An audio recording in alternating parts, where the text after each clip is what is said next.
Big பாஸ்க்கு அப்புறம் life எப்படி போகுது? அப்படிதான் போகுது. அப்படிதான் போதா? நிறைய பார்த்துட்டாங்க சப்போர்ட்டிங் கேரக்டர்ஸ்ல.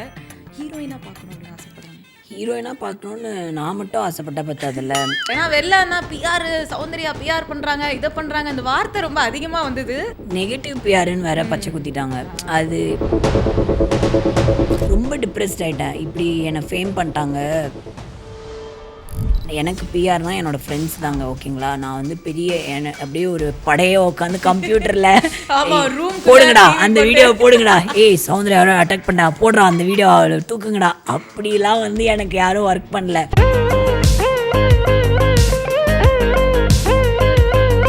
ஓகே, வணக்கம் சவுண்ட், எப்படி இருக்கீங்க? நல்லா இருக்கேன், நீங்க எப்படி இருக்கீங்க? ஐயோ நல்லா இருக்கேன். பயங்கர ஃபார்மலா போதே வாழ்க்கை. ஏன்னா இது வந்து அடுத்த ஃபர்ஸ்ட் வீடியோவா என்னோட யூடியூப்ல, அதனால கொஞ்சம் வெக்கமா வருது. பிக் பாஸ்க்கு அப்புறம் லைஃப் எப்படி போகுது? அப்படிதான் போகுது. அப்படிதான் போதா?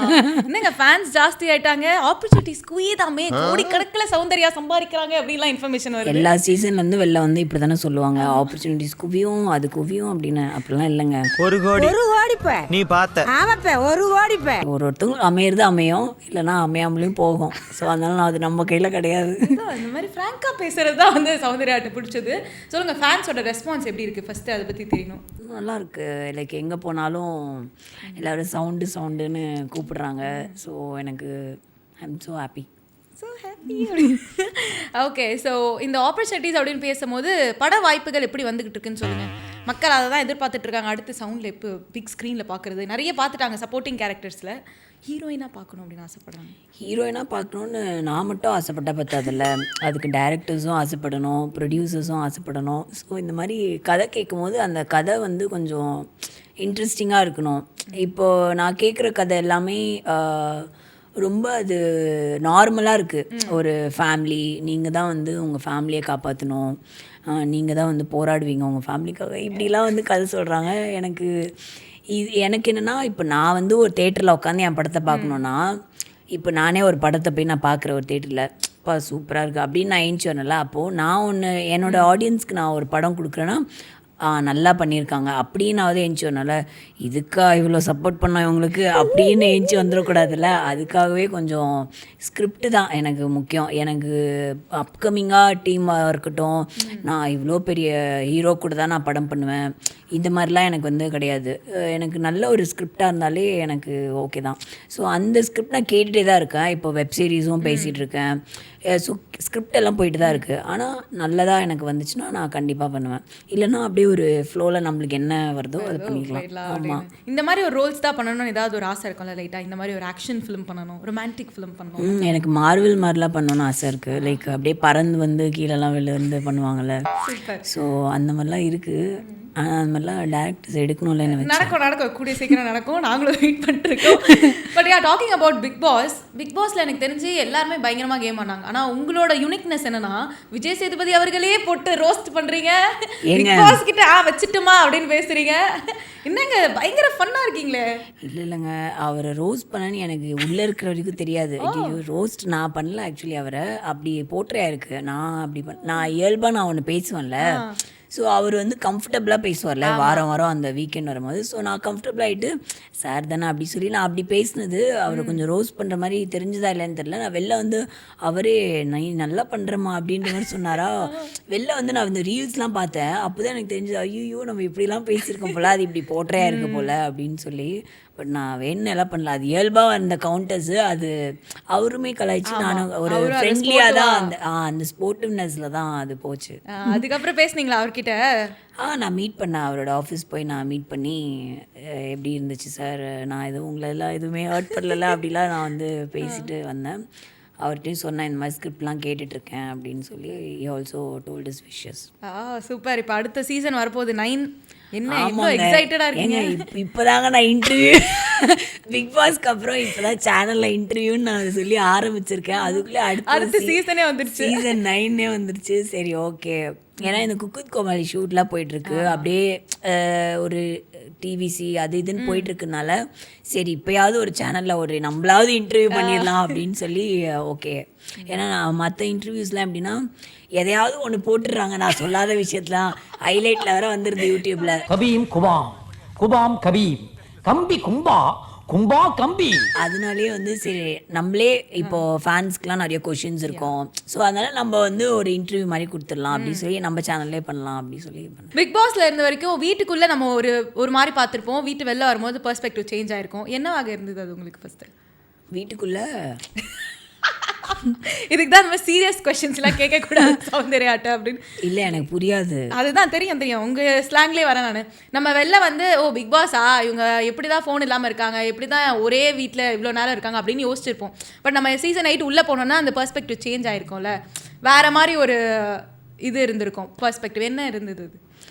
எனக்கு பெருசாக இல்லை, நான் பாட்டுக்கு இருந்தேன் அவ்வளோதான். அந்த வீட்டில் வாழ்ந்துட்டு ஒரு 20 பேர் இருந்தாங்க. ஸோ அவங்களோட ஒரு வாழ்க்கை இருந்தது அவ்வளோதான். ஒரு 3 மாதமா அப்படி தான் இருந்தது. உள்ளே போகும்போது அது இதுன்னு இப்படிலாம் இருங்க அப்படின்னு ஃப்ரெண்ட்ஸ்லாம் சொன்னாங்க. ஏய் நீ இப்படிலாம் பண்ணாதடி, உன்னை இது பண்ணிடுவாங்க அப்படி இப்படிலாம். பட் நம்மளுக்கு அவ்வளோ கான்ஷியஸ்னஸ் இல்லை. உள்ளே போயிட்டு ஒரு ஃபஸ்ட்டு வாரம் வந்து கொஞ்சம் நான் வந்து எப்படின்னா ஆம்பிவர்ட் மாதிரி, இன்ட்ரோவர்ட்டும் இல்லை எக்ஸ்ட்ரோவர்ட்டும் இல்லை. போயிட்டு கொஞ்சம் பழகுனதுக்கப்புறம் தான் திடீர்னு என்னோட உருவம் வந்து வெளில வந்துடும். ஸோ போயிட்டு இவங்களாம் என்ன பண்ணுறாங்க, என்னென்னமோ நடக்குது. ஃபஸ்ட்டு வாரம் வந்து எல்லாம் கத்துறாங்க, எடுத்த உடனே என்னென்னமோ பண்ணுறாங்க. எனக்கு ஒன்றுமே புரியல. இப்படி கத்துனாதான் வந்து நீங்கள் வந்து இது பண்ணுவீங்களா அப்படின்னு சொல்லி நான் வேற எல்லாரையும் கூப்பிட்டு வச்சு அப்படிலாம் வந்து பேசின விஷயங்கள்லாம் வந்து போயிருக்கு. அதுக்கப்புறம் தான் நான் கம்ஃபர்ட், அவங்க கூட ஒரு கம்ஃபர்ட் வந்தால் தான் நம்மளோட அந்த வருவோம்ல இயல்பா. ஸோ அப்படி வந்தது தான். நான் வந்து இப்படி தான் இருக்கணும் அப்படிலாம் நான் எதுவுமே அப்படி நான் பேசிக்கவும் இல்லை, எதுவும் பண்ணல. அப்படியே நேச்சுரலாக அவ்வளோதான், இப்படி தான் நான் அப்படின்னு சொல்லி தான் இருந்தது. கோவா கேங் எவ்வளோ மிஸ் பண்ணுறீங்க நீங்கள்? ஏன்னா மக்கள் எல்லாம் இப்போ மிஸ் பண்ணிருக்காங்க அப்படின்னு நினைக்கிறேன். கோவா போகிறாங்களா இல்லையா அவங்க அப்படின்ற மாதிரி. ஆமாங்க, அந்த கோவா போக முடியல. கடைசியில் எல்லாரும் ஜாக்லின்லாம் போயிட்டு வந்துட்டா கோவாவை. உங்களை விட்டுட்டு போயிட்டாங்க. ஆமாம், அவள் ஏதோ அவங்க வேறு ஃப்ரெண்ட்ஸோடு போயிருக்காங்க. அது வந்து பிக் பாஸ் வீட்டுக்குள்ளே இருக்கும்போது அது நல்லா இருந்துச்சு. வெளில வந்துட்டு அது டிஃப்ரெண்ட்டாக இருக்குது. உள்ளே ஒரு மெமரிஸாக நாங்கள் க்ரியேட் பண்ணியிருப்போம் நாங்கள் ஒரு கேங்காக. ஸோ வெளில வந்து இப்போ எல்லாருக்கும் ஒரு ஒர்க்குன்னு இருக்குது. ஸோ எல்லோரும் டிஃப்ரெண்ட் டைரெக்ஷன்ஸ் போய்ட்டோம். ஆனால் நாங்கள் மீட் பண்ணுவோம் ஈவெண்ட்ஸு, இல்லை நாங்கள் எங்கேயாவது பர்த்டே, ஸோ இந்த மாதிரி அஃபிஷியலாக ஒரு மீட்டிங்ஸ் வரும்போது நாங்கள் மீட் பண்ணி அந்த வைப் அப்படியே தான் இருக்குது, அது மாறல. ஆனால் எப்போ கோவா அடுத்த மீட்டிங் எப்போ? உங்கள் ஃபேன்ஸ்க்கு எக்ஸ்க்ளூசிவாக ஏதாவது கண்டென்ட்ஸ் பண்ணுறீங்களா? அந்த மாதிரிலாம் சொல்லுங்கள், அப்டேட்ஸ். அந்த மாதிரி பண்ணோன்னு எனக்கும் ஆசை தாங்க. நானும் வந்து எதாவது எடுக்கணும்னு இப்படி ரெக்கார்ட் பண்ண ஆரம்பிச்சிடுவேன். Welcome to my YouTube channel அப்படின்னு சொல்லிட்டு பாதி வீடியோவில் நின்றுது. எண்டிங் இல்லை அந்த வீடியோக்கு. உங்களுக்கு புரியுதா? எங்கேயாவது போனால் வீடியோ எடுக்கிறேன், எண்டிங் பண்ண முடியல. யூடியூபே இப்படி தான் எடுக்கணும்னு ஃபிக்ஸ் பண்ணிட்டாங்களே நம்ம. நான் பாட்டுக்கு ஒரு வீடியோ எடுத்துகிட்டு இதை போட்டு என்ன ஆக போகுது அப்படின்னு சொல்லுவேன். எனக்கு அது வரல. எல்லா இடத்துக்கும் போய் வீடியோ எடுக்கிறதே வரமாட்டேங்குது. ஓகே. ஸோ அதனாலே அது எடிட்டிங்கில் பாதியில் நின்று என்னால் கொடுக்கவே முடியல ஒரு ஃபுல் வீடியோவாக. ஃபுல் வீடியோ தான் போடணுமாமே. First welcome to my YouTube channel ஆரம்பித்து சப்ஸ்கிரைப் பண்ணுங்கள் அப்படி தான் முடிக்கணுமா. இது நம்மளுக்குலாம் பண்ண முடியாதுங்க. அதுக்கு தான் நீங்கள் என்ன பண்ணுங்க, என்ன மாதிரி ஆளை கூப்பிடுங்க, நான் வந்து உங்களுக்கு பண்ணிடலாம், முடிச்சு விட்ருவீங்க. ஸோ இப்போ உள்ளே இருக்க வரைக்கும் எல்லாரும் அந்த ஸ்ட்ராட்டஜி ப்ளே பண்ணாங்க அப்படின்லாம் சொல்கிறாங்க. யார் பண்ணான்னு உங்களுக்கு தெரியுமா? ஏதாவது ஒரு பேர் மென்ஷன் பண்ணுங்க. இப்போ நம்ம ஃபுல்லாகவே பிக் பாஸ் பற்றி தான் பேச போகிறோமா? பிக் பாஸ் பற்றி பேசி ஒரு 10 நிமிஷம் வந்தால் தான் கண்டென்ட்டாக போட முடியும். இதனால தான் உங்களுக்கு வீடியோ எண்ட் ஆக மாட்டேங்குது. ஸ்ட்ராட்டஜி வச்சு ப்ளே பண்ணுவாங்க பிக் பாஸில் அப்படிலாம் சொல்கிறாங்களே, அது யார் பண்ணான்னு சொல்லுங்கள் கொஞ்சம். இல்லை அது எனக்கு தெரில. ஸ்ட்ராட்டஜின்னு குறிப்பிட்டு அது பண்ணுறாங்களா என்னன்னு தெரில. மேபி ஒருத்தவங்க நான் இப்படி தான் இருக்கணும்னு நினச்சி அவங்க பிளான் பண்ணி வர்றது தானே. ஸோ அப்படி ஸ்ட்ராட்டஜி பண்ணிட்டு தான் நிறைய பேர் வந்தாங்களா என்னன்னு தெரியாது. நான் வந்து எனக்கு ஒரு ஸ்ட்ராட்டஜியும் கிடையாது. ஏன்னா நம்ம ஸ்ட்ராட்டஜின்னு ஒன்று பிளான் பண்ணாலே அதை மறந்துடுவோம். ஓ இதுதான் நம்மளோட ஸ்ட்ராட்டஜியோ அப்படின்னு ஒரு 10 நாளுக்கு அப்புறம் நான் மறந்துடுவேன். ஓ இப்படி தான் நான் உள்ளே வந்தேனா அப்படின்னு. ஸோ அதனால் நான் பிளானே பண்ணலைங்க. பிளானே இல்லாமல் நான் போனது தான். ஏன்னா நான் பிளான் பண்ணிட்டு போனால் சொதப்பிடுவேன். அதனால ஒரு வாரம் கழிச்சு என்ன பிளானே மறந்துடும். ஆமாம், அதனால அப்படி இருந்தது தான். ஓகே. ஏன்னா வெளிலன்னா பிஆர் சௌந்தர்யா பிஆர் பண்ணுறாங்க, இதை பண்ணுறாங்க, இந்த வார்த்தை ரொம்ப அதிகமாக வந்தது. ஆமாம். பட் ஆனால் இப்போ ஃபேன்ஸ் ஆர்கானிக்காக இருக்காங்க, அது எனக்கு தெரியும். ஆஸ் அ ஃப்ரெண்டாக வந்து எனக்கு பார்க்க முடியுது. பட் அந்த டைமில் ஹவு டிட் யூ ஹேண்டில் வெளில வரும்போது? பிஆருன்னு இப்போ வரைக்குமே வராங்கங்க. என்னது பிஆரு சௌந்தர்யா வந்து எதுவுமே பண்ணாமல். ஐயோ எனக்கு இது டயர்டாயிடுச்சு எனக்கு சொல்லியே. எப்படின்னா நெகட்டிவ் பிஆருன்னு வேற பச்சை குத்திட்டாங்க. அது பிஆருன்றது என்னன்னா, நீங்கள் அந்த ஷோவில் இருக்கீங்க, பிக் பாஸ்க்குள்ளே இப்போ சௌந்தர்யா இருக்காங்கன்னா இருக்கிறது எல்லாருக்கும் தெரியணும்ல, மக்களுக்கோ இல்லை இந்த ஃபீல்டில் சினிமா இண்டஸ்ட்ரியில் இருக்கணும்னு தெரிஞ்சாதான் ஓரளவுக்கு ஓகே இந்த பொண்ணுன்னு ஒருத்தி இருக்கான்னு காட்டுறதுக்கு தான். அது பேர் தான் பிஆர். இவங்க வந்து என்ன எப்படி ஆக்சுவலி பிக் பாஸ்க்குள்ளே உள்ளே இருக்கிறவங்க எல்லாருக்குமே பிஆர் இருக்குது. ஃபர்ஸ்ட் ஆஃப் ஆல் பிஆர் என்னென்னா எல்லாரோட அக்கௌண்ட்ஸ் ஹேண்டில் பண்ணுறது, அவங்கள வந்து எப்படி ப்ரமோட் பண்ணுறது, இப்படி தான் ஓகேங்களா. இவங்கெல்லாம் என்ன பண்ணிட்டாங்க, உள்ளே இருக்கிற கண்டஸ்டன்ட் அவங்களோட பிஆர் வச்சுருந்தாங்களா என்னன்னு தெரியாது. ஈவன் முத்துக்கும் பிஆர் இருக்குது, ஜாக்லினுக்கும் பிஆர் இருக்குது, எல்லாருக்குமே பிஆர் இருக்குது. இவங்க யார் எந்த பிஆர் என்ன பண்ணாங்கன்னு தெரில. என் சைடு வந்துட்டு என்னை வந்து நெகட்டிவ் பிஆர் சௌந்தர்யா சைட்லேருந்து தான் நடக்குதுன்னு ஃபேம் பண்ணிட்டாங்க அப்படின்னு ஃபிக்ஸ் ஆயிடுச்சு. ஸோ இவங்க நான் என்னோடய சைட்லேருந்து தான் மற்ற கண்டஸ்டன்ட் எல்லாரையும் டவுன் பண்ணுறேன் அப்படின்னு சொல்லி அப்படி ஒன்று பண்ணிட்டாங்க உள்ளே வரும்போது. அந்த ஒரு டாஸ்க் ஒன்று வந்தது நடுவில், மார்னிங் டாஸ்க்குன்னு. அப்போ நான் ஒத்துக்கிட்டேன், ஆமாம் இருக்குது அப்படின்னு. நம்ம எப்படி ஒத்துக்கிட்டோன்னா, ஓகே எனக்கு பிஆர்னால் என்னோடய ஃப்ரெண்ட்ஸ் தாங்க ஓகேங்களா. நான் வந்து பெரிய அப்படியே ஒரு படையை உட்காந்து கம்ப்யூட்டரில் போடுங்கடா அந்த வீடியோவை போடுங்கடா, ஏய் சௌந்தர்யாவோட அட்டாக் பண்ணா போடுறா அந்த வீடியோ தூக்குங்கடா, அப்படிலாம் வந்து எனக்கு யாரும் ஒர்க் பண்ணல. அப்படி தான் பில்டப் போயிட்டுருக்காங்க. நெகட்டிவ் பிஆர் வந்து சௌந்தர்யா தான் பண்ணி வந்துட்டாங்க அப்படின்னு. ஸோ அந்த மாதிரி ஃப்ரேம் பண்ணனால எனக்கு அந்த ஃபைனல் ஸ்டேஜில் நிற்கும் போதே பயம் வந்துருச்சு. ஏன்னா உள்ளே எனக்கு வெளில என்ன நடக்குதுன்னு தெரியாது. என்னடா இவ்வளோ தூரம் ஸ்டேஜில் வந்து நிற்கிறோம், எனக்கு என் கையை தூக்கிட்டான் அப்படின்னு நான் வந்து அப்பா கூட சொல்லியிருக்கேன். எங்கள் முத்து கையை தூக்காமல் என் கையை தூக்கிட்டு அது வேறு பெரிய அந்த ஆடியன்ஸில் கொந்தளிச்சு என் ஸ்டேஜ் மேலே ஏறி வந்துட்டு என்னை எதையா போட்டுருவாங்களோ அப்படின்னு சொல்லி வீட்டுக்கு போனால் கல் எடுத்து அடிப்பாங்களோ, இந்த அளவுக்கு எனக்கு இமேஜின் போயிருக்கு. ஏன்னா உள்ளே வரவங்கெல்லாம் வந்து இவங்க ஏதோ ஒன்று பண்ணிட்டு வந்துட்டாங்க, என்னடா பண்ண நான் எனக்கே புரியலைங்க. நான் வச்சுட்டு வந்தது ஃப்ரெண்ட்ஸு. என் ஃப்ரெண்ட்ஸ் எப்படி ஒரு மைண்ட் செட்னா, சௌந்தர்யா வந்து நல்லா தெரியணுன்றதுக்காக மற்ற கண்டஸ்டண்ட்டை வந்து இவங்களை வந்து நம்ம தூக்கணும் அப்படின்னு சொல்லிட்டு வர கேட்டகரியில் கிடையாது. நான் இத்தனைக்கும் உள்ளே வரும்போது நான் என்ன சொல்லிட்டு வந்தேன்னா, நான் வந்து தப்பே பண்ணியிருந்தாலும் அந்த இருக்கட்டும், அதை நீங்கள் நியாயப்படுத்தாதீங்க அப்படின்னு.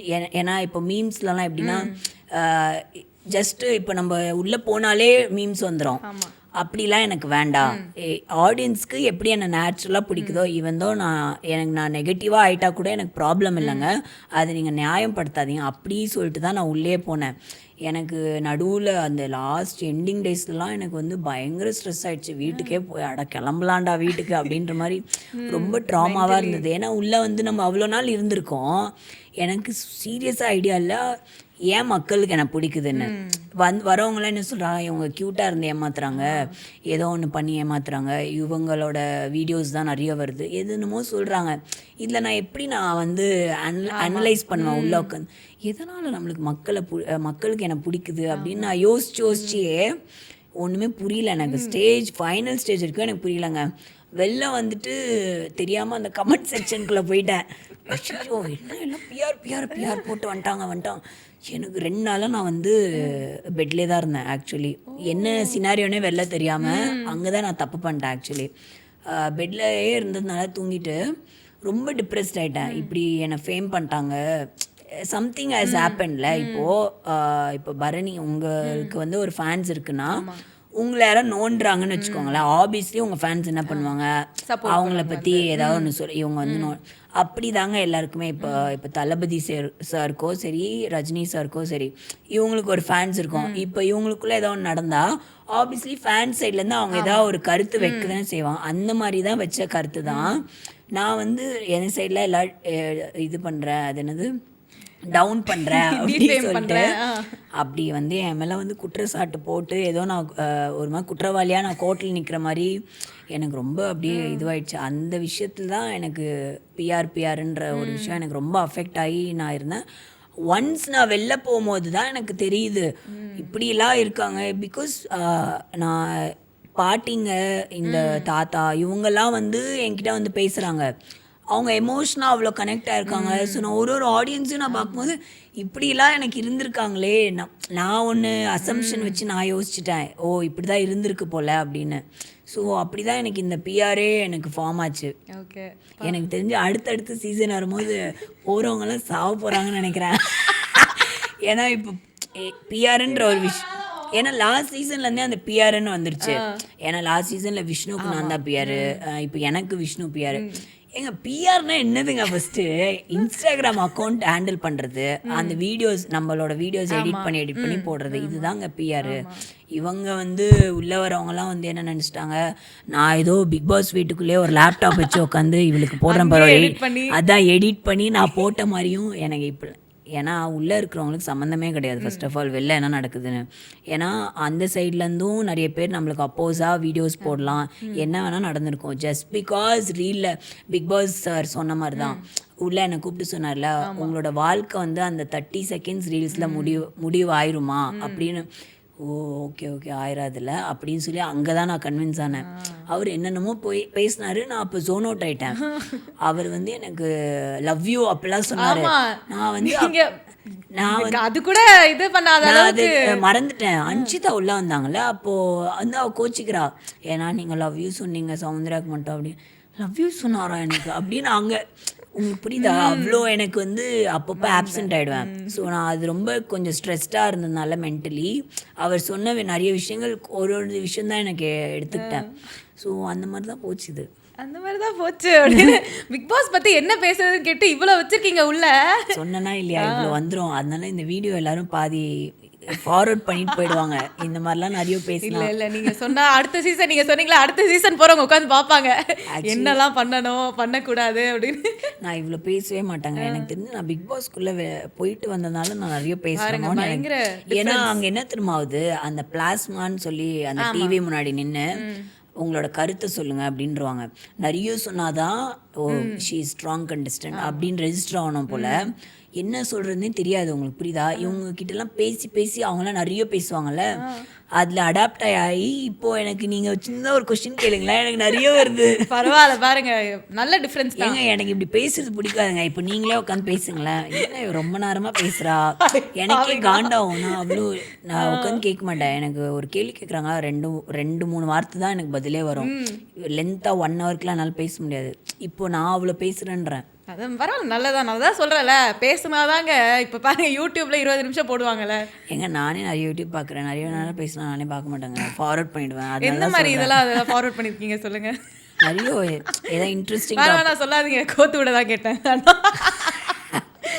ஸோ பிக் பாஸ் முடிச்சுக்கலாமா இதோட? உங்களுக்கு வேறு ஏதாவது கருத்து சொல்லணுமா? அடுத்து என்ன கண்டஸ்டன்ஸ் வரும்? உங்கள் ஃப்ரெண்ட்ஸ் யாராவது போகிறாங்களா இந்த வாட்டி பிக் பாஸில்? இந்த வாட்டி யார் போகிறாங்க தெரியாதுங்க. இப்படிதான் சொல்லுவாங்க. அதான் நீங்கள் ஒரு வாரத்துக்கு முன்னாடி கூட என்கிட்ட சொல்லலை. அதுதான் எனக்கு செம்ம காண்டா இருக்கு. நான் என்னென்னமோ கேட்டுட்டு இருந்தேனே, உங்களை என்னமோ கேட்டேன். ஆமாங்க, ஏன்னா அவங்க சொல்லக்கூடாதுன்னு சொல்லிடுவாங்க. விஷ்ணு ப்ரோ அப்படிதான் பண்ணாரு. ஒரு நாள் முன்னாடி சொல்லலை. ஏன்னா நாங்கள் சொன்னால் எங்களை தூக்கிடுவாங்க, அதனாலேயே நாங்கள் சொல்லலை. Okay okay nice. நானா கூட போகலாம் இந்த வாட்டி. யாருக்கு தெரியும் தெரியல. சரி ஓகே, அப்போ நான் டைட்டிலில் போட்டுறேன். ஓ அடுத்த நீங்க கரெக்டா இருக்கீங்க, big boss in my channel அப்படி போட்டுருவா. சூப்பர். நீங்க என்ன இன்டர்வியூ எடுக்கிற மாதிரி மாற்றி நம்ம வச்சுக்கலாம். Very nice. ஸோ இப்போ பிக் பாஸ் வீட்டில் யார்ட்டெல்லாம் இன்னும் டச்சில் இருக்கு? எனக்கு டபுள் சின் தெரியுதா பாரு. இல்லை எனக்கு தான் தெரியுது. உங்களுக்கு டபுள் சின் இருக்கா? ட்ரிபிள் சின்னே இருக்கு. என்ன சொல்ற? அதெல்லாம் தெரியல. நீங்க காத்த சுவாசிச்சுட்டு இருக்கீங்க டயட் ஃபுட்னு சொல்லி. நீங்களாம் அதை பேசலாமா? சரி ஓகே. அப்போ இந்த ஃப்ரேம் டெலீட் பண்ணிடுங்க. அது ஏன் ஃப்ரேம்? மவனே என்னோட யூடியூப் சேனலில் எனக்கு குண்டா காமிச்ச எல்லாத்தையும் டெலீட் பண்ணிடுவேன். என்னையும் குண்டா காட்டக்கூடாது நீங்கள். ஓகே. ஸோ பிக் பாஸில் இன்னும் யார் கூட டச்சில் இருக்கீங்க? எனக்கு அதெல்லாம் தெரியணுமா? என்னங்க எப்படி கேட்குறீங்க? ஏன்னா நீங்கள் டச்சில் இருக்க மாதிரியே எங்களுக்கு தெரியலையே வெளியே. நீங்கள் நியூ ஃப்ரெண்ட்ஸ் பிடிச்சிட்டீங்க. குக் வித் கோமாளி ஃப்ரெண்ட்ஸ்லாம் இருக்காங்க. பிக் பாஸ் ஃப்ரெண்ட்ஸை நீங்கள் மீட் பண்ணுறதே இல்லை? அப்படிலாம் இல்லைங்க, யாருக்குமே ஆக்சுவலி டைம் இல்லை அப்படி. ஏன்னா எல்லாருமே இப்போ ஒரு டைரெக்ஷனில் போயிட்டுருக்காங்க. ஆனால் நாங்கள் மீட் பண்ணுறோம். லைக் பர்த்டேஸு இந்த மாதிரிலாம் வரும்போது மீட் பண்ணுறோம். டச்சில் ரயான், ஜாக்லின், இவங்களோட அன்ஷிதா, அப்புறம் வேறு யார், ஜெஃப்ரியை மறந்து வேறு யார் இருக்காங்க ஞாபகம் வர மாட்டாங்க எல்லாத்தையும். ஆனால் இன்ஸ்டாகிராமில் நான் வந்து டச்சில் தான் இருப்பேன். எல்லோரும் போஸ்ட் போட்டாங்கன்னா லைக் போடுவேன். ஹவுஸ் இட் கோயிங், ஓகே எல்லாமே போதா, ஓகே எல்லாருக்கும் ப்ராஜெக்ட் கிடச்சிருச்சா, ஓகே யா அப்படின்னு சொல்லிட்டு. தர்ஷிகா, அப்புறம் வேறு யார், எல்லாத்தையும் டச்சில் இருக்கேன். சத்யா, அப்புறம் ராணவ். ஸோ எல்லாத்தையும் நார்மலாக டச்சில் இருக்கேன். நார்மலாக டச்சில் தான் இருக்கீங்க அப்படின்னா வெளியே தெரியவே மாட்டேங்குது. லைக் போடுறது ஒரு டச்சுன்றீங்க. அப்போ நம்ம 2 பேரும் டச்சில் தான் இருக்கும். சௌந்தர்யா ஏங்க அப்படிலாம் இல்லை. ஏன்னா அது பிக் பாஸ்க்குள்ளே இருந்தது ஒரு மெமரிஸு. ஏன்னா அங்கே இருக்கிற போது நான் வந்து ஒரு மாதிரி ஒரு பாண்டில் இருந்தேன் எல்லாரோடையுமே. வெளில வந்து ஆக்சுவலி அது டிஃப்ரெண்ட்டாக இருக்குது. அது வந்து எனக்கு ஒரு மாதிரி டிஃப்ரெண்ட்டாக தெரியுது. அது மேபி தெரில, எனக்கு அப்படி தெரியுதா என்னன்னு தெரில. அங்கே உள்ளே இருந்த மாதிரி வெளில இல்லை. அது ஒரு மாதிரி இருக்குது. அது எனக்கு டிஃப்ரென்ஸ் தெரியுதுனாலவோ என்னன்னு தெரில. அதனால் கொஞ்சம் நம்ம டிஸ்டன்ஸில் இருந்துடும் அப்படின்றீங்களா? அப்படின்லாம் இல்லை. நான் பேசுவேன் எல்லார்ட்டையும். பிகாஸ் நான் அவங்கள நான் ஒரு இடத்துல பார்த்துருப்பேன்ல, இவங்க இப்படி நான் வச்சுருப்பேன். ஸோ ஆப்வியஸ்லி நான் யார் கூடலாம் நான் பேசணுமோ அவங்க கூடலாம் நான் பேசுவேன். எல்லாருக்கும் ஒரு விஷயம் சொல்கிறது அதெல்லாமே நான் பண்ணிட்டு தான் இருக்கேன். சூப்பர், ஓகேங்க. ஆனால் வெளில வந்து அப்படி நினச்சிக்கிறாங்க, சௌந்தர்யா வெளியே வந்தோன்னா யார்ட்டுமே பேசுறது இல்லை இப்படி தாங்க ஏதாவது ஒன்று சொல்லிட்டு போயிடுறாங்க, பேசுறது இல்லை. ஆனால் எல்லாருமே என்கிட்ட பவித்ரா மறந்துட்டேன். இப்போ ஒருத்தர ஞாபகம் வருது, நான் கேட்க டக்குன்னு வரமாட்டேங்குது. விஷால் கிட்ட அவ்வளோ பேசுறது இல்லை. ஆமாம், ஏன்னா தெரில, உள்ளே இருக்கும்போது நான் வந்து ஜென்யூனாக I was having the bond. But வெளில வந்து எனக்கு உள்ளே அது எதுவும் தோணலை. ஆக்சுவலி சில விஷயங்கள் அதெல்லாம் நடந்தது, உள்ளே எனக்கு அவ்வளோ தோணலை. பட் வெளில வரும்போது இப்படி சில விஷயங்கள் சொல்லியிருக்க வேண்டாம் அப்படின்னு தோணுச்சு. ஆனாலும் அது மைண்டில் எனக்கு எப்படின்னா, ஒரு சில விஷயம் மைண்டில் இருந்துச்சுன்னா அவங்களோட என்னால் ஆர்டிஃபிஷியலாகவும் பேச முடியாது. என்னடா எப்படி இருக்கடா இப்படியும் எனக்கு வராது. ஸோ அது எனக்கு என்னன்னு தெரில. அது விஷாலோட எனக்கு உள்ளே நல்லா நான் ஃப்ரெண்ட்ஷிப்பில் இருந்தேன். எனக்கு அது வெளில வரும்போது அது எனக்கு கண்டினியூ ஆகலை. எனக்கு அது ஃபீல் வரமாட்டேங்குது. இட்ஸ் பிகாஸ் மேபி தெரியல, அது சில விஷயம் அது எனக்கு ஒர்க் அவுட் ஆகலை. இல்லை, அவர் சொன்ன ஸ்டேட்மெண்ட் உங்களுக்கு வந்து ஃபர்கிவ் பண்ண முடியுதா? இல்லை, அது நான் உள்ளே ஃபர்கிவ் பண்ணிட்டேன். எனக்கு அது உள்ளே இருக்கும்போது, உங்களுக்கு புரியுதா, உள்ளே இருக்கும்போது எனக்கு இதுதான் சொன்னாங்க. ஸோ நான் அது ஓகே ஏதோ ஒன்று தெரியாமல் சொல்லிட்டான். பட் நான் வெளில வந்து அந்த கிளிப்பு அதெல்லாம் நான் எப்போவுமே அந்த பிக் பாஸ் வெளில வந்துட்டு எதையுமே நான் பார்க்கக்கூடாதுன்னு நினச்சேன். பிகாஸ் மக்கள்கிட்ட நான் போய் இன்ட்ராக்ட் ஆகிறேன்னா அவங்க ஒன்று சொல்லுவாங்க, இதெல்லாம் அவங்கக்கிட்டேருந்து நான் நேரில் கலெக்ட் பண்ணுவேன்ல, ஒரு காதில் வாங்குகிற ஒரு விஷயம், அதுதான் நல்லாயிருக்கும்.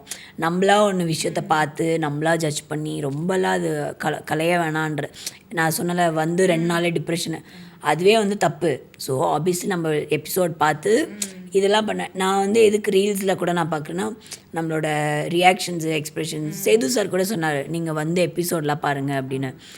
எதுக்கு பாருங்கன்னு அவர் சொன்னாருன்னா, உங்களோட பாடி லாங்குவேஜ் நீங்கள் மாற்றலாம் ஆக்டிங்க்கு. ஸோ அந்த விஷயத்துக்கு உங்களுக்கு ஹெல்ப் ஆகும் அப்படின்னு சொல்லி அவர் ஒரு அட்வைஸாக கொடுத்தாரு. ஸோ நான் என்ன யோசிச்சேன்னா, இப்போ நம்ம எபிசோட பார்த்து ஐயோ நம்ம இங்கே இதை பண்ணியிருக்கணும், ஸோ இங்கே நம்ம ஏமாந்துட்டோம் அப்படின்னு சொல்லி எனக்கா அது ஒரு மாதிரி ட்ராமா ஆகிடும். எனக்கு அந்த ஒரு பிரச்சனை இருக்குது, ரொம்ப நான் ஓவர் திங்க் பண்ணிவிடுவேன். ஸோ அதனால தான். ஸோ அந்த விஷயம் வந்து இப்படி சொல்லியிருக்க வேண்டான்னு எனக்கு அந்த வீடியோ பார்த்து actually I was quite shocked. நான் முன்னாடி கூட பிக் பாஸில் அந்த வெளில வந்து ஒரு இன்டர்வியூவில் கூட சொன்னேன், லைக் ஓகே அப்படின்னு நான் சொன்னேன். Then I was seeing that video, I was not comfortable. அவ்வளோ எலாபரேட்டாக ஒரு விஷயங்கள். ஏன்னா அவன் கூட சொன்னானே உள்ளே வந்துட்டு, எனக்கு சௌந்தர்யா வந்து என்ன மாதிரி 2 பேரும் எப்படின்னா, பட் அப்படி ஒரு எக்ஸ்ப்ளனேஷன் கொடுத்துருக்க வேண்டாம் அப்படின்னு. ஸோ அதனால் இப்போ அதுவே நான் அவனை சொல்லியிருந்தேன்னா எப்படி ஆயிருந்திருக்கோம், அது ஒரு மாதிரி வேறு மாதிரி போயிருந்துருக்கோம்ல. Because I was seeing in that video, Muthu was sitting, அப்புறம் தீபக் அண்ணாவும் உட்காந்தாங்க, சத்யா ப்ரோ, இவங்க எல்லோரும் உட்காந்தாங்க. எனக்கு ஒரு நாள் தோணுச்சு, இவன் இப்படி சொன்னதுனால அடுத்த நாள்லேருந்து என்னை எல்லோரும் நோண்டினாங்களோ அப்படின்னு. ஏன்னா அடுத்த நாள் தான் தீபக் அண்ணாவை போய் நான் தெரியாமல் தொட்டுட்டேன், பிங்க் கலரை பார்த்துட்டு. அது அப்படியே ஹைலைட் இருந்தாலும் போய் தொட்டேன்னா அவர் வேறு மேனர்ஸ் இல்லையான்னு கேட்டு இது ஒரு பெரிய பிரச்சனையாகவே ஆயிடுச்சு. ஸோ நான் வந்து அப்படி மேபி நான் அப்படி யோசிச்சுட்டு இருந்தேன், ஒருவேளை இவன் இப்படி சொன்னதுனால எல்லோரும் என்ன அசியூம் அப்படி பண்ணிட்டாங்களோ அப்படின்னு எனக்கு தோணுச்சு. அது ஒரு அசம்ஷன் தானே, பட் ஓகே, அது இட்ஸ் ஃபைன் தான். வெளில வந்தாலும் கொஞ்சம் ஓகே, அது பார்த்தீங்க ஒரு மாதிரி இருந்தது. நான் அதை அப்படியே விட்டுட்டேன். ஆனால் நான் பேசுவேன் எங்கேயாவது மீட் பண்ணி ஈவெண்ட்ஸு. என்னால் அந்த உள்ளே இருக்கிற மாதிரி அந்த ஃப்ரெண்ட்ஷிப் மாதிரி என்னால் இருக்க முடியல. அந்த விஷயம் மட்டும் எனக்கு மைண்ட்லேயே இருக்குது. அதனால் நான் வந்துட்டு அதை பற்றிலாம் டிஸ்கஸ் பண்ணல, அதை அப்படியே விட்டுடலாம் அப்படின்னு சொல்லி பண்ணல. That's nice, actually good quality அப்படின்னு சொல்ல பார்த்துக்கலாம் அப்படின்னு. நீங்கள் முதல்ல சொல்லுங்கள், என்னெல்லாம் சமைப்பீங்க நீங்கள்? எனக்கு சமைக்கவே தெரியாதுங்க. ஃபஸ்ட்டு நானே குக்கு கோமாளியில் குக்குன்னு சொல்லி ஊரை ஏமாற்றிக்கிட்டு இருக்கேன், நீங்கள் வேறு. பட் அந்த கெட்டப்ஸ்லேயே உங்களுக்கு ரொம்ப சேலஞ்சிங்காக இருந்தது இந்த கெட்டப் எனக்கு அப்படின்னா? எனக்கு எல்லாமே சேலஞ்சிங்காக தான். நிறைய குக்ஸ் கிட்ட திட்டு வாங்குறீங்களே, அது என்ன காரணம்னு நினைக்கிறீங்க? லக்ஷ்மி மேம்னு இருக்காங்க. உண்மையாலே வந்து உருளைக்கிழங்குல சிப்ஸ் பண்ணுவாங்கன்னு தெரியுமா தெரியாதா உங்களுக்கு? ஏங்க சிப்ஸ் பண்ணுவாங்கன்னு எனக்கு தெரியுங்க. ஏங்க அந்த எபிசோட்ல ஃபர்ஸ்ட் தப்பு நடந்திருக்கு ஓகேங்களா? ஆய் சௌந்தர்யா அப்படின்னு எல்லாரும் சொல்றாங்க. What is that Soundarya? What happen that day? ஏங்க நீங்க வர கேட்காதீங்க. டிஎம்லலாம் வந்து அப்படிதான் வந்து ஆய் சுந்தரா அப்படி. உங்களுக்கு குக்கிங் பண்றது கஷ்டமா இருந்தா இல்ல காமெடி பண்றது கஷ்டமா இருந்தா? ரெண்டுமே கஷ்டம் தான். பொண்ணா பிறந்தது இப்ப கொஞ்சம் பிரச்சனையா இருக்குன்றீங்க. அப்ப பிறக்கிறதே பிரச்சனை தான்.